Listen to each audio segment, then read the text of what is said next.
Hello everyone, welcome to the commerce achiever platform.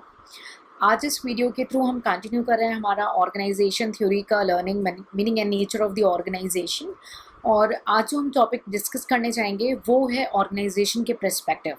Organisation के perspective को हम detail में डिस्कस करेंगे आपके साथ। So please stay tune and stay connected for more learning on the commerce and management. So stay tuned and let's see the organization perspective. Hello, let's see together the organization perspective. Organization perspective होता क्या है? तो आप लोग ने ना बहुत ही ज़्यादा बार बार सुना होगा और किसी के कोर्स का भी पार्ट है organisation theory. Let me write in a detail, फिर इसको मैं रब कर दूँगी। ऑर्गेनाइजेशन थ्योरी, और एक आपने सब्जेक्ट सुना होगा ऑर्गेनाइजेशन बिहेवियर।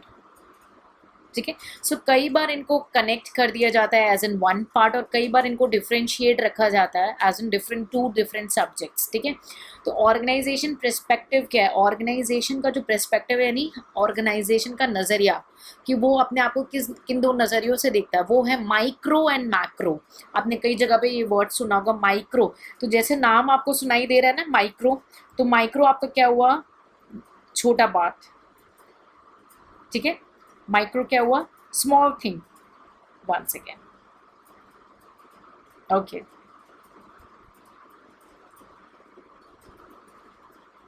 माइक्रो आपका क्या हुआ? छोटी चीज़ें। ठीक है, यानी छोटा पर्सपेक्टिव, आप छोटी चीज़ों पे ध्यान दोगे तो छोटी चीज़ें। ठीक है, और मैक्रो यानी बिगेस्ट थिंग, यानी बड़ी चीज़ों पे ध्यान देना। तो पहले मैं इसको को लिंक कराऊंगी। माइक्रो यानी छोटा। अब एक ऑर्गेनाइजेशन है, ठीक है, और ऑर्गेनाइजेशन के अंदर में बहुत सारे इंडिविजुअल्स काम करते हैं। ठीक है, तो छोटा कौन हुआ? इंडिविजुअल हुआ, तो वो क्या हुआ? माइक्रो हुआ।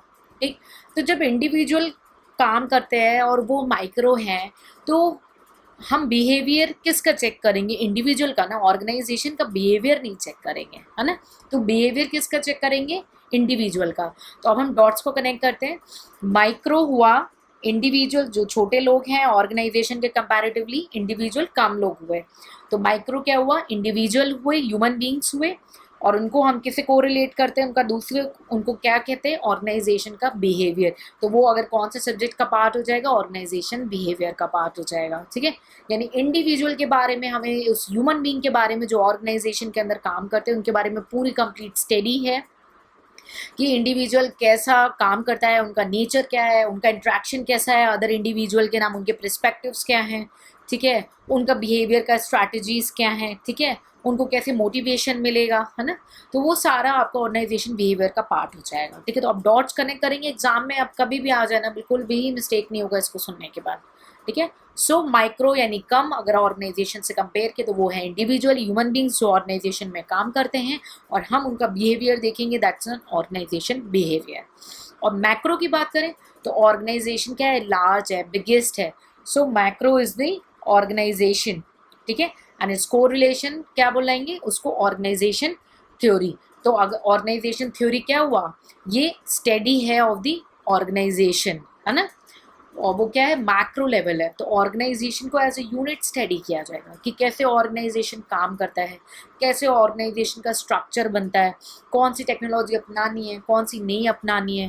ठीक है, ऑर्गेनाइजेशन आपका कैसे इंटरेक्ट करता है, एनवायरनमेंट को कैसे रिस्पॉन्ड करता है, अपने इंटरनल एनवायरनमेंट को, अपने एक्सटर्नल एनवायरनमेंट को, है ना। ऑर्गेनाइजेशन का डिज़ाइन क्या होना चाहिए, उसका स्ट्रक्चर कैसे बनना चाहिए, पॉलिटिक्स क्या है उसके अंदर, पावर का क्या रोल है ना, कल्चर कैसा होना चाहिए ऑर्गेनाइजेशन का। तो ये सारा हमारा जो है ऑर्गेनाइजेशन थ्योरी का पार्ट हो जाएगा। ठीक, जो कि मैक्रो है, बड़ा है, और ऑर्गेनाइजेशन के बारे में बताएगा। और बिहेवियर क्या है? इंडिविजुअल के बारे में बताएगा, पीपल्स के बारे में बताएगा, ह्यूमन बींग्स के बारे में बताएगा। तो वो क्या है? हमारा organisation behaviour of the individual, जो कि माइक्रो पर्सपेक्टिव है, किसके? इंडिविजुअल से रिलेटेड चीज़ों को स्टडी करेगा, यानी उनका परसेप्शंस कैसा है, उनको कैसे मोटिवेशन मिलेगी, क्या लीडरशिप स्किल्स चाहिए, उनका कैसा क्वालिटी ऑफ वर्क लाइफ उन्हें देना चाहिए, उनका क्वालिटी सर्कल कैसा होना चाहिए, है ना। और उसके बाद कैसे मैनेजमेंट में चेंजेस लाने हैं ताकि वो सेटअप हो सकें, है ना। ऑर्गेनाइजेशन इफेक्टिव कैसे होगा, तो ये आपका ऑर्गेनाइजेशन बिहेवियर का पार्ट हो जाएगा, ठीक है। सो आई होप आपको दोनों पर्सपेक्टिव माइक्रो और macro which is termed as organisation behaviour and macro which is organisation theory, तो क्लियर हो गया आपको। तो मैं आपके लिए इरेज कर देती हूँ, एक बार आपको एक रीडिंग कर लेंगे, ठीक है। वैसे I will suggest to get the PDF, तो सॉफ्ट कॉपी, ताकि अमेंडमेंट्स या कोई भी नए ideas, diagrams, pictures, imaginary views, सारी चीज़ें आपके पास आ जाएं, ठीक है। दैट्स अ ऑर्गेनाइजेशन पर्सपेक्टिव आपके सामने स्क्रीन पे है, जस्ट रीड वंस, वीडियो को पॉज कर लें और एक बार उसको ध्यान से रीड कर लेंगे, ठीक है। That's a micro and the macro level, ठीक है। So I hope you are clear with the concept of organization के पर्सपेक्टिव, यानी ऑर्गेनाइजेशन के दो नज़रिए, ऑर्गेनाइजेशन थ्योरी और ऑर्गेनाइजेशन बिहेवियर। कोई भी डाउट होता है आप कमेंट सेक्शन में पूछ सकते हैं और हमारे साथ जुड़े रहें। Stay tune with us to learn more topics and to get more expertise in the commerce and management. See you in the next session with a new topic.